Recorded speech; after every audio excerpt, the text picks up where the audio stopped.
Good morning, students. Today I am going to start a new topic, that is expression for fringe width in Young's double slit experiment. So expression for fringe width यानी हमको fringe width के लिए expression निकालना है in case of Young's double slit experiment. So as shown in the figure, this figure shows the position of bright and dark fringes in Young's double slit experiment. So now as shown in the figure, suppose a narrow slit S. Suppose this S is a narrow slit of monochromatic light of wavelength lambda. This S is the source or the parent source which is emitting a monochromatic light of wavelength lambda. And this S1 and S2. S1 and S2 are two narrow slits at equal distance. They are at equal distance from parent source S. And since these slits S1 and S2 are derived from the main source or the parent source S, that's why the slits S1 and S2 are behaving as a coherent sources separated by a small distance d. These slits are separated, S1 and S2 are separated by a small distance d. So here the distance from the O is d by 2 to O to A is d by 2 and O to B is d by 2. And the distance between the two narrow slits S1 and S2 is small d. Now interference fringes. The interference fringes are obtained on the screen. So this is a screen and the interference fringes are obtained on the screen. This screen is placed at a distance capital D from the slits S1 and S2. Now consider a point P on the screen at a distance small x from the center O. Suppose O is the center and P is the point on the screen which is at a distance x as shown in figure from the center O. So now the nature of the interference at the point P depends on path difference. So अब ये P point पे जो है वो interference किस type का होगा, constructive होगा या डिस्ट्रक्टिव होगा, ये इस बात पर डिपेंड करेगा कि जो पाथ डिफरेंस, जो दो रेज में पाथ डिफरेंस कितना है. यानी the nature of the interference at point P depends on the path difference. And suppose this path difference P is denoted by P and this will be S2P. This path difference will be S2P minus S1P.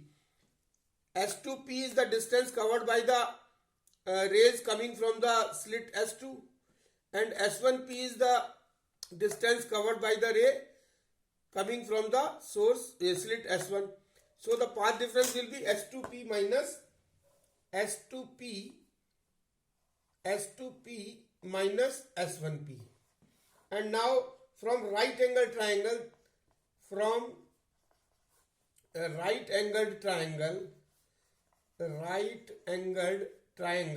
Suppose हमने कोई right angle triangle जो है वो लिए, that is S2BP and triangle S1AP. यानी कौन कौन से ट्राइंगल लिए? S2BP, this is a right angle, और एक राइट एंगल ये लिया S1AP.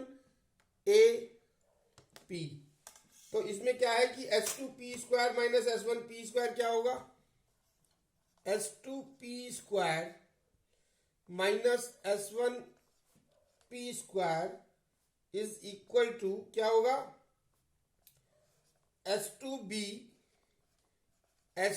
Square plus PB square, और माइनस का साइन, और ये होगा minus S1A square plus PA square. ये पाइथागोरस थ्योरम से होगा. S2P स्क्वायर क्या है? S2P square is a hypotenuse. This S2P square is a hypotenuse, और hypotenuse का square perpendicular square plus base का square. ऐसे ही S1P square is equal to hypotenuse, तो hypotenuse का square is equal to perpendicular square plus base का square. So now this can be written as, this will be equal to this S2B. You see that S2B is capital D. So we can write D square plus PB. This P and B. PB is equal to X plus small d by 2. This is it. OP is the X and OB is d by 2. So this can be written as X plus d by 2 whole square, और ये bracket close minus, और ये हो जाएगा D square plus x minus D by 2 का whole square, और ये bracket close. तो इसको अगर हम सोल्व, और इसको S2P square minus S1P square को क्या लिख सकते हैं हम, इसको लिख सकते हैं S2P माइनस S1P या प्लस S1P, और एक जगह लिख सकते हैं S2P माइनस S1P. यानी ए स्क्वायर माइनस बी स्क्वायर को खोलेंगे तो ए प्लस बी एक ब्रैकेट में, ए माइनस बी दूसरे ब्रैकेट में, और ये हमारा निकल के आ जाएगा, ये सब ये कैंसिल हो जाएंगे, और ये आ जाएगा हमारा 2xd, और या फिर S2P minus S1P is equal to S2P minus S1P is equal to हो जाएगा 2xd upon S2P plus S1P. ये निकल के आ गया. In practice the point P lies very close to O. यानी प्रैक्टिकली क्या देखा गया है कि this point P lies very close to O. So we can write if P is very close to O, centre. O क्या है, centre है. तो क्या हो जाएगा, S1P is equal to S2P is equal to capital D, यानी इसको D पकड़ सकते हैं. Hence therefore P is equal to हो जाएगा, P is equal to S2P minus S1P is equal to 2xd, और ये दोनों बराबर हो जाएंगे S2P प्लस S1P. ये हो जाएगा 2 capital D. D plus D, this can be written as D plus D is equal to 2xd upon 2d. 2 से 2 कैंसिल, तो ये हो जाएगा xd upon capital D. So this is the path difference. P is equal to हमारा आ गया xd upon d. अब position of bright fringes for constructive interference. Now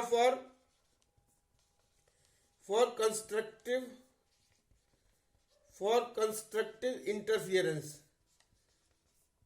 Now constructive interference या for bright fringes, for एक ही चीज है. bright fringes या bright fringes क्यों होगी, constructive interference की वजह से. so for constructive interference और for bright fringes. अब देखिए bright fringes के लिए क्या होता है, P is equal to, ये हमारा आ गया x small d upon capital D. This will be equal to, अच्छा ब्राइट फ्रिंजेस के लिए हम जानते हैं कि जो ब्राइट फ्रिंजेस के लिए this is equal to n lambda, और x is equal to n d lambda upon d.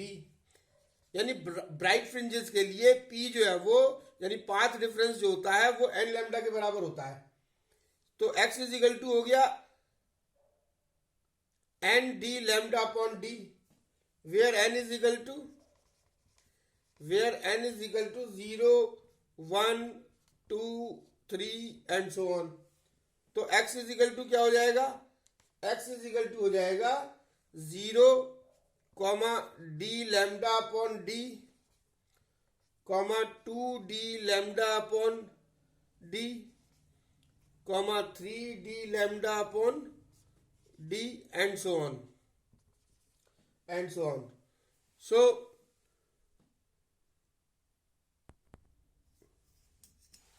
So now, so constructive interference occurs at these points and bright fringes are formed. और कौन कौन से point है? x is equal to 0, comma D lambda upon D, comma 2d lambda upon D. यहाँ इन x 0 यानी centre पर bright fringe बनेगी, डी लैम्डा अपॉन डी पर फर्स्ट ब्राइट फ्रिंज बनेगी, 2d लैम्डा अपॉन डी पर सेकंड ब्राइट फ्रिंज बनेगी. Now position of dark fringes. Now position of dark fringes. तो डार्क फ्रिंजेस कहां बनेंगी? और फॉर डिस्ट्रक्टिव इंटरफियरेंस,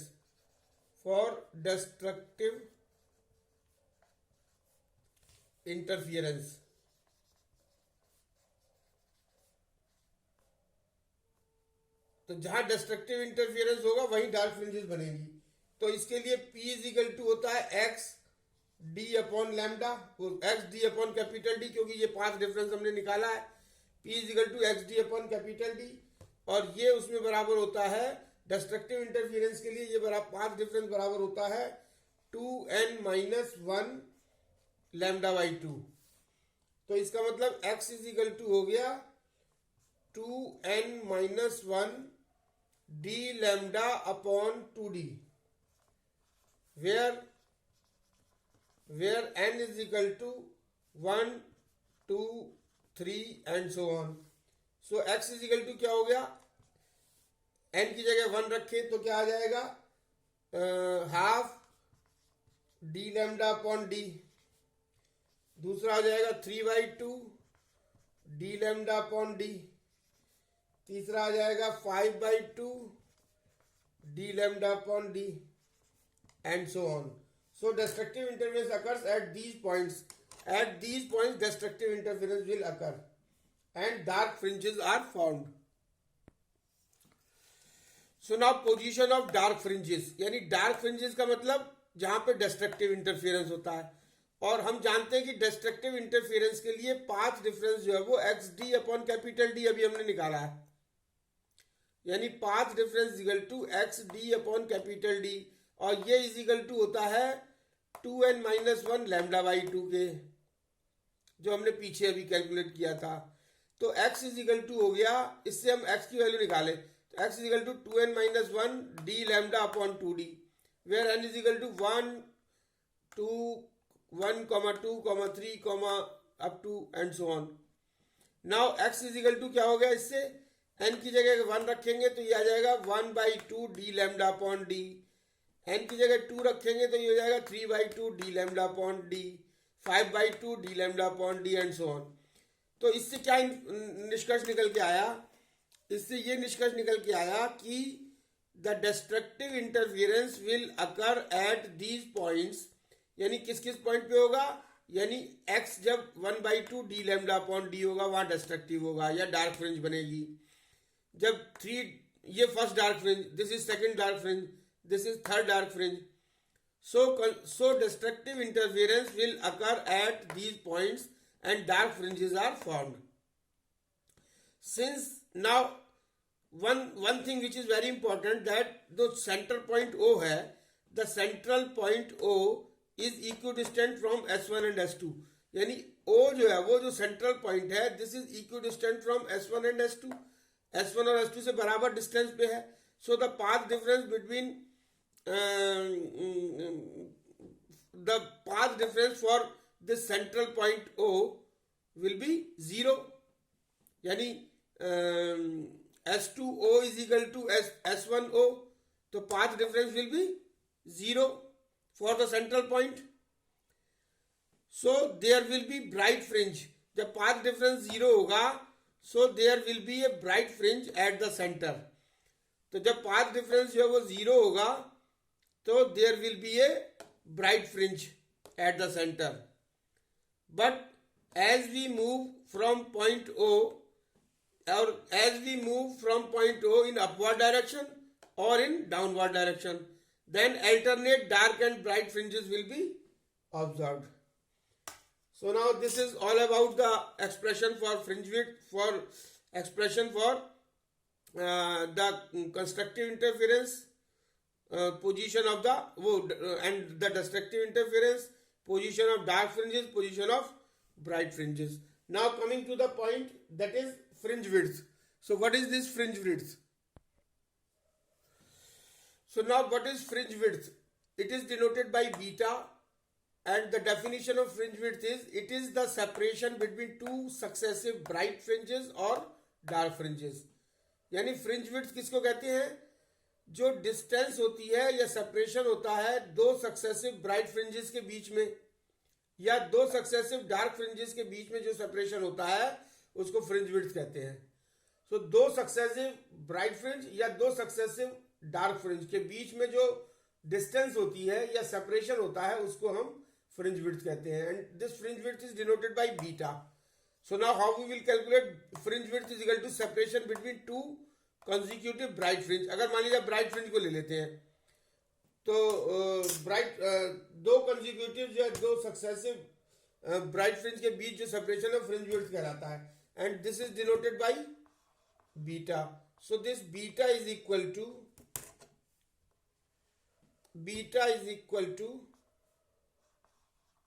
so देखिए बीटा इज इक्वल टू क्या होगा, यानी दो सक्सेसिव मतलब x n minus x n minus one, यानी दो सक्सेसिव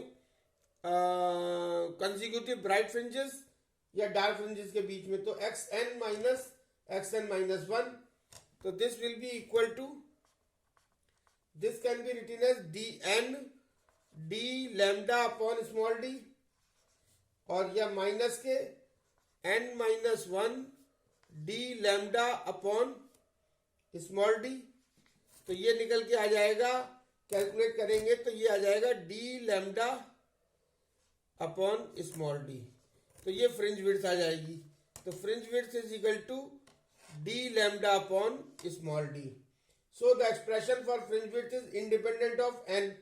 तो ये जो फ्रिंज विड्थ है वो n के ऊपर डिपेंड नहीं करता है, यानी हमारी कौन सी ब्राइट है कौन सा डार्क है इसके ऊपर नहीं डिपेंड करता है.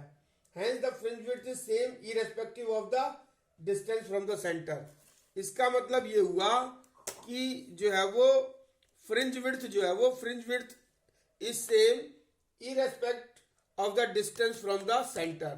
यानी सेंटर से किसी भी डिस्टेंस पे स्क्रीन पे अगर हम फ्रिंज विड्थ निकालेंगे तो वो डिस्टेंस पे डिपेंड नहीं करेगा. And this beta is equal to capital D into lambda upon small D. Now the next point is ratio of intensities at maxima and minima in an interference pattern. तो fringe width beta is equal to हो गया D lambda upon small D, and it is independent of N.